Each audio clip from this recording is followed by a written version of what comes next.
me qëtim. Po thuj shpesh herë kështu kom dëgjuar ndam në përpupull, ka ndryshuar çështja e profesor Kadir Kreziut, bile Facebookin pjaman dhe juna. Unë e di që ju, se në të poshtë me ka erdhe. Bile nëse bën e kisha përmend. Jo. Dëgjom, unë do të thonë idetë i kam të mia, unë se përcjelli politikën që 45 vjet, pastaj kam këshilltar, i kam 10 këshilltar që punojnë. Idejon e ju? Ja. Idejon. Ja. E po që, a dim se përdam, se e po që studente ke pos Hajrullah Qekun edhe pat Artan Abrosha.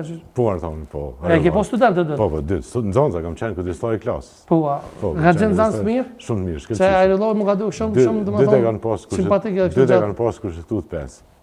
Si këmë dhonë drejtë kushtetuse. 5 e kanë pos student? Po, atëherë. Dërgitje nuk është. Dhe më thonë e ka një ofrandin edhe ligjin që shatë. Shumë inteligentin, shumë djenë pirjen. A e një krenorë, dhe më thonë që i ke po? Absolutisht, unë për këtë kom liftu, për këta djemi, për juve kom liftu, jo për veti, mare.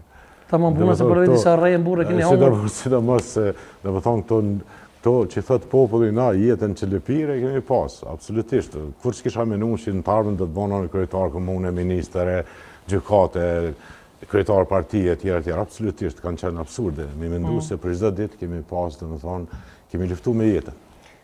Fiturën një euro e Faton Picit në Facebook? Po. Po. A mendon dhe a beson që ka pos manipulime në Mitrovic? Jo, sa vrejta unë jo, fiturën një euro edhe... Nda e eurojmë, se burra i shqiptar është. Edhe Artana, pa ta djali mirë që i PDK-s. Po, Arjan Tahiri. Arjan Tahiri, i shkëllqyshëm, edhe a i euroj, edhe Bedri Hamze, i arrujmë krejt. Se jem shqiptar, në duhet me euroj. E vërtet, po ato do më thonë që dolem fletë votimit me numër djetë e kështu? Ja, është një, sa vrejta, unë është një problem teknik. Ma shumë i din këta KQZ-ave, këto duhet me marrë. është probleme teknike, nuk ka... Jo, është një mend detli, se na zdim për atë punë, po... KQZ-a duhet me marrë me këto, është institucion kushtetues, ata jenë përgjes për këte dhe duhet me marrë, se nuk dihet, probleme teknike, sa vrejta, unë i ka probleme teknike. Pa e ka shkel, profesor, a mendon që e ka shkel presidenti e Republikës Kosovës kushtetutën me që i dha mandatorin Glaukonjukës pa i pos numrat? Jo. Pse?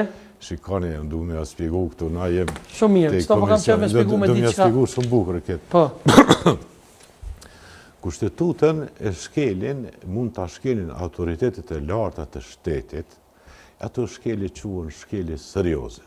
E një për i shkeljeve serioze mund tjetë tradhti ndaj kombit, ndaj adheut. Nuk janë të shkelje kushtetute, këto janë shkelje të rregullore, si një akt normativ në ligjor.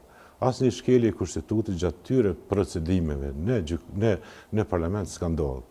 Nuk është shkelje kushtetute, nuk mundet... As fatmi si diu si ka shkelje asë njëherë? Jo, dhe më thonë, a i ka qenë kundërshtim me parimin e presidentit, si autoritet i shtetit, se dhe më thonë, kushtetuta thotë, a i cili do të bëhet presidenti, nuk mund tjetë edhe kryetari i partisë. Absolutisht. Edhe do të thotë, ne e kemi se... A i ka shkel kushtetutën a rregullurën? Jo, ka shkel kushtetutën, e ka shkel për atë arsye se unë e kom pas profesor, atë edhe kemi bisedu me ta, por ishte që është problemi politik, theshëm, në bjen një kërkes që si e kryetari i partisë, mos mirë mëse, por për ndryshe, na nuk i kemi rëzu, a i ka të dorëheqje, dhe më thonë se masa ndëshkuese kushtetuese janë veç 3, dhe më thonë është dorëheqja, është revokimi edhe shkarkimi. E shkarkimin e bën veç parlamenti, nuk mund të bënë gjykata kushtetuese. Absolutisht. Me presidentit, këthejmi të presidentja. President nuk e ka shkel kushtetutën me këtë rast. Dhe më thonë, se ka shkel, ajo është dash me konsumu, dhe më thonë, në 96.4 e ka për detyrë të aprovon edhe me dytin. Aty shkruan se partia e pare, cila ka mësë shumë të deputet, ka obligim që ta propozoj mandatorin, dhe e duhet me mandatu. Nëse nuk i merë votën brenda 15 dite, atëhere ka për obligim kushtetues presidentet ta mandaton dytin. Dhe më thonë, nuk ka të drejt, njëti mandatar mu mandatu 2 herë. E qka nëse i dyti nuk i ka votat? Nëse i ka votat, atëhere shkojmë në zgjedhje. Nuk jep.